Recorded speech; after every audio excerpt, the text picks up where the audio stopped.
What's up everybody, this is Witty Crusader and welcome back. In this video I will show you the best tips and tricks to go through all of the Master Thief sprints.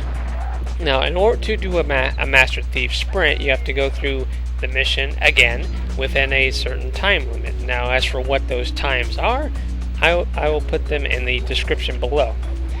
Now the trick is you want to roll through as much as you can because rolling is faster than a normal run. That's what Bentley said when he got the roll gadget. Now but the thing is the laws of physics still apply, so you don't want to roll uphill, you want to roll downhill as much if there is any, and you don't want to run into anything because that'll just slow you down.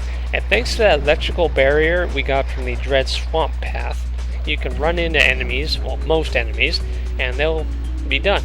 And that'll be it. You can just roll right through them. You don't need to stop and hit them and move onwards. Then now there are other gadgets such as the fast, the slow, the stun that could be helpful, but in all honesty I don't think they are very helpful. Now for the stun, you can stun all guards for a couple seconds, but it takes a couple seconds to pull off, then every guard will only be stunned for a few seconds, which I don't think it's worth it. Then there's the fast gadget, which speeds up everything, but also speeds up the timer so it countdowns faster. So unless you can pull that off, I don't think it's worth it.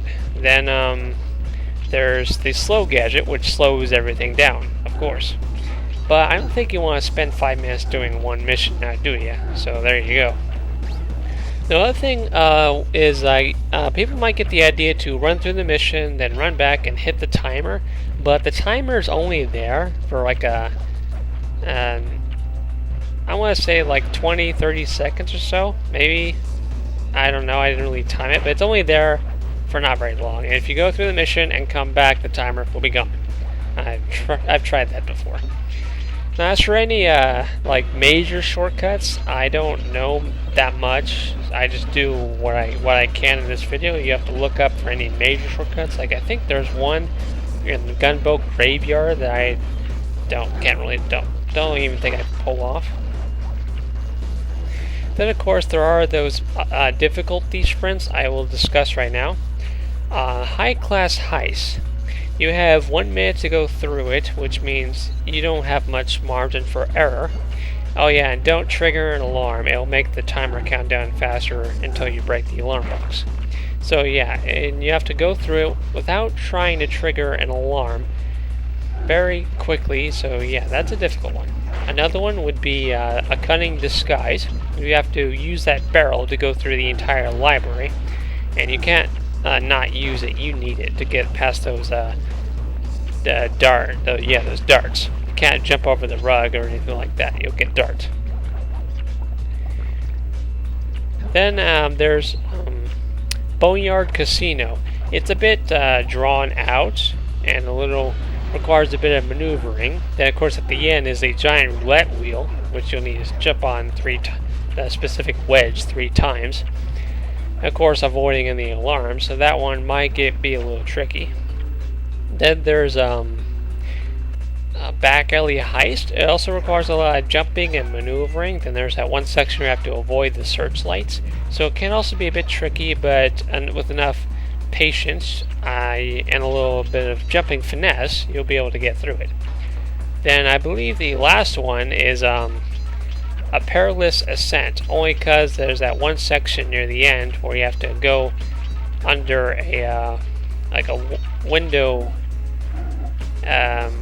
hedge thing, window.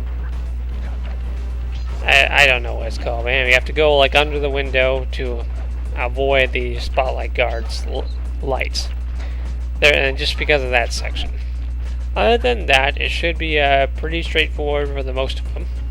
Now, what I skipped over before was when you beat the game, you get a Tokyo police file cutscene, which just shows you the intro, but it's the Japanese version. So it has like nice artwork, but it's in Japanese, so unless you know Japanese, I don't think you'll understand it. But it's the intro. It'll probably be more or less the same thing. Then when you do all the thief sprints, you'll unlock all the trailers for Sly Cooper and Thievius Raccoonus. They also unlock the making of video where they show you a nice clip of how they made the game. Then of course during each mission it will unlock commentary to what their mindset and what they discuss while going through each of those missions. Though honestly I don't know why you would want to go through a mission a third time, but it's nice trivia. Now before I didn't exactly rank my favorites for villains and chapters, I just discussed them a little bit. So now here the official ranking in my opinion would be the fifth for the chapters. Number 5 would be Tide of Terror, 4 would be Vicious Voodoo, 3 would be Cold Heart of Hate, 2 would be Fire in the Sky, and 1 would be Sunset Snake Eyes. Then for the villains, 5 would be Raleigh, 4 would be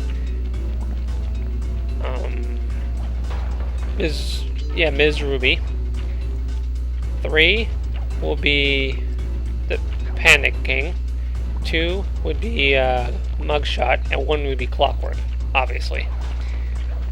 So yeah, enjoy the rest of this video. I'll show you all the tips and tricks I know how to get through these thief sprints.